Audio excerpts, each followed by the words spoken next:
Hello again, Shafiq Empowerment Coaching. I hope you're doing well. Another dress down day. Well, it's not really a dress down day. I've had to go to the secondary school to pick up another laptop. I guess, unlike or just like anybody else here, laptops are of a premium in this household. We've got two kids, one at primary school, one at secondary school. They can't work off of mobile devices. I need a laptop for work. Bastion's working off a tablet. It's not doing what it needs to do. We need printers, we need ink cartridges. We're running out of ink cartridges. They're 25 quid a pop. It's mad, isn't it, what we're having to go through, and we're now having to source and purchase another laptop, which is just absolutely mad. But this, as I always say, comes from mental health stance, because it is challenging. Today's probably the first Wednesday, the first full day of homeschooling. Bo is upstairs in her bedroom, just sitting on her bed, doing the team's live education, or schooling if you like, and Bastion is doing it via Seesaw. And this is one of my gripes, one of my big gripes. And it's not COVID related, it's about how we are looking after our little ones. I've got a son downstairs, so yeah, he's going to try it. We're all going to try it. He's 9, he's not going to be interested in doing schoolwork. He'd rather be watching YouTube clips or playing on his phone. Okay, but we get him to read, we get him to train with his dad, he plays football with his dad, he goes fishing with his dad, he does all the stuff that he wants to do. His rugby's been cancelled. But back to the point. Why is it okay for a 14-year-old to have that interaction with her class friends and her teachers online, and yet the 9-year-old doesn't? The 9-year-old is sent a load of stuff in the morning that he sits at. There's no interaction with the teachers. There's no sense of accountability that he's turning up to the classroom. And in turn, he's now sitting on the dining room table with his head in his hands going, I don't want to do this, I don't want to do this. I'm not interested in doing this.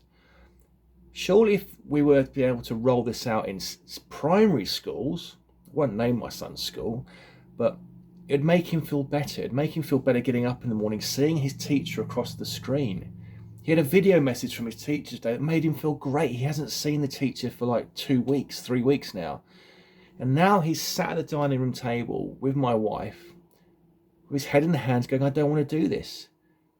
And what I'll say to everybody here is, do not, as we made that first mistake in that first lockdown back in March, do not make your living room, your dining room table, whatever it might be, a battleground.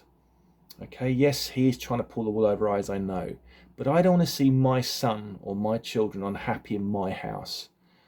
Our house, my house, your house has got to be a place of sanctuary. Has got to be a place where they can take themselves away from the outside world and understand that stuff is going on outside of their control, but whilst they're at home, they can be happy. School is meant to be a place of learning, maybe a place of confrontation, a place of challenging. When you sit at that desk and you look across thinking, I don't know what the hell's going on. When you come home to relax, to switch off, to recharge, to feel comforted. You don't come home to feel challenged. And these kids are so precious. They're so fragile, just like our own mental health and our own well-being. So just to wrap up, and I'll be probably putting this out all week because I guess I'm living it, you're living it. I guess as an empowerment coach, I can see the things that will tip people over the edges. I can see the things that will push us into struggling, into being ratty, to being irritable, wondering, can we see the end of this?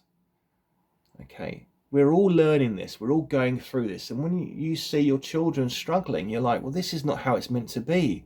So don't put the added pressure on you and your loved ones and your families by trying to marry up to something that's never been done before.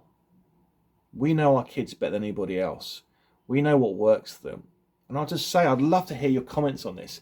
If you've got a primary school child, and if he's getting Seesaw or she's getting Seesaw, surely it'd be better for them to sit across a teacher and feel that sense of accountability, that sense of learning, that interaction, rather than the parents who aren't trained, who don't know what to do, who are just muddling on through, putting little bits of pressure on these little brains that don't need it. We can do it in secondary schools. Why can't we do it in primary schools? These kids need that interaction with their teachers and their peers in order to have that little degree of sense of normality and in order to grow and get through this. Have the most amazing day. Love and thanks for your love and support. Please, as I always say, share, like, subscribe. If you want any one-to-one coaching, go to www.shafiqempowermentcoaching.co.uk. Remember, you're doing the most amazing job. You're going to get through this. As I always say, you've got to believe to succeed. There's no shame. If you want to get yourself a cracking book, you know where to go. www.shafiqempowermentcoaching.co.uk, or visit Amazon and get your Audible, Kindle, downloadable, or whatever media you like to read it on or hear it on. Take care. Cheers. Bye.